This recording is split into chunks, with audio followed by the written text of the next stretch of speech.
قرآن مجید برہان رشید کی اگر کوئی توہین کرتا ہے تو اللہ رب العزت نے قرآن پاک میں اس کی کیا سزا بیان فرمائی ہے۔ اللہ تعالیٰ نے قرآن مجید برہان رشید میں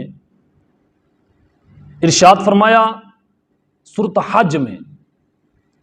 ذالک ومن یعظم شعائر اللہ فإنها من تقوی القلوب، اللہ کی نشانیوں کی تعظیم کرو، یہ تمہارے دلوں کا تقوی ہے۔ لیکن یہ آیت تو مسلمانوں کے لیے ہے، اگر کوئی غیر مسلم قرآن پاک کی توہین کرے تو اس کو کیا سزا دی جائے گی؟ اب اس کو اللہ تعالیٰ نے یوں بیان فرمایا ہے، اللہ تعالیٰ نے فساد پھیلانے سے منع فرمایا ہے، لا تفسدوا فی الارض، زمین میں فساد مت پھیلاؤ۔ اور سورۃ بقرہ کی آیت نمبر 191 میں اللہ تعالیٰ نے ارشاد فرمایا وَالْفِتْنَةُ أَشَدُّ مِنَ الْقَتْلِ، فتنہ پھیلانا تو قتل سے بھی زیادہ شدید ہے، زیادہ سخت ہے۔ یعنی قتل کرنے والا شخص ایک شخص کو قتل کر رہا ہے، اور جو فتنہ و فساد پھیلانے والا شخص ہوتا ہے،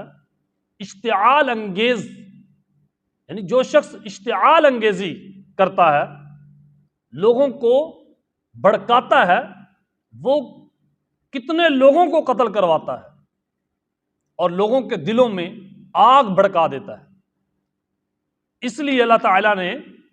یہ قانون بیان فرمایا ہے کہ جو فتنہ پھیلاتا ہے، جو شخص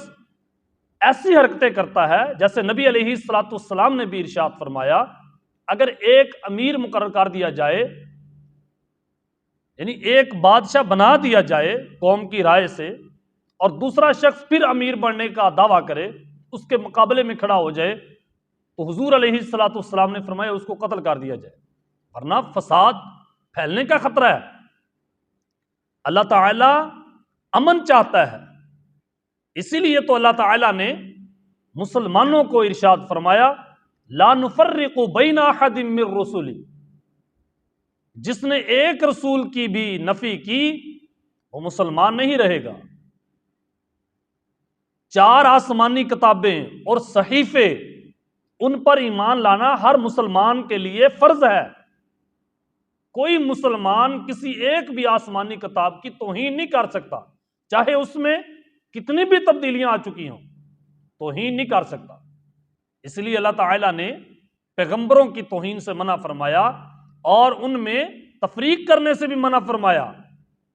اور اسی طرح اللہ تعالیٰ نے آسمانی کتابوں کی توہین کرنے سے بھی منع فرمایا۔ توہین کیا، انکاری بھی کرنے سے منع فرمایا۔ جس نے انکاری بھی کی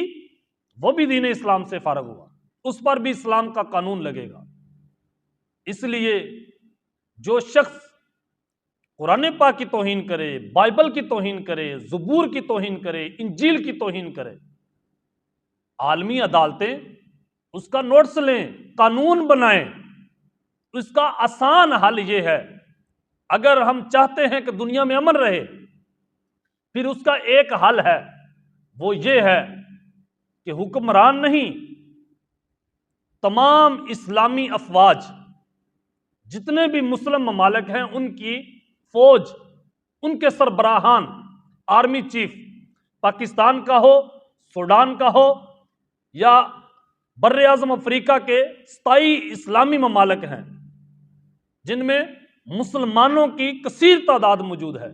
یعنی ان کی فوج بھی مسلمان، آرمی چیف بھی مسلمان، اور بر اعظم ایشیا میں بھی 27 اسلامی ممالک ہیں، ان کے سربراہان یہ صرف اور صرف اللہ کی رضا کے لیے، جن کو اللہ تعالیٰ نے یہ عہدے سے نوازا ہے، وہ اللہ کی رضا کے لیے وہ اتحاد پیدا کرے۔ اگر افواج میں اتحاد ہو گیا تو آپ یقین جانیں کہ پھر پوری دنیا میں ایک مسلمانوں کا رعب اور مسلمانوں کو عزت کی نگاہ سے دیکھا جائے گا، اور پھر انشاءاللہ اللہ تعالیٰ مسلمانوں کو اس جہان میں بھی کامیابی اور دوسرے جہان میں بھی کامیابی عطا فرمائے گا۔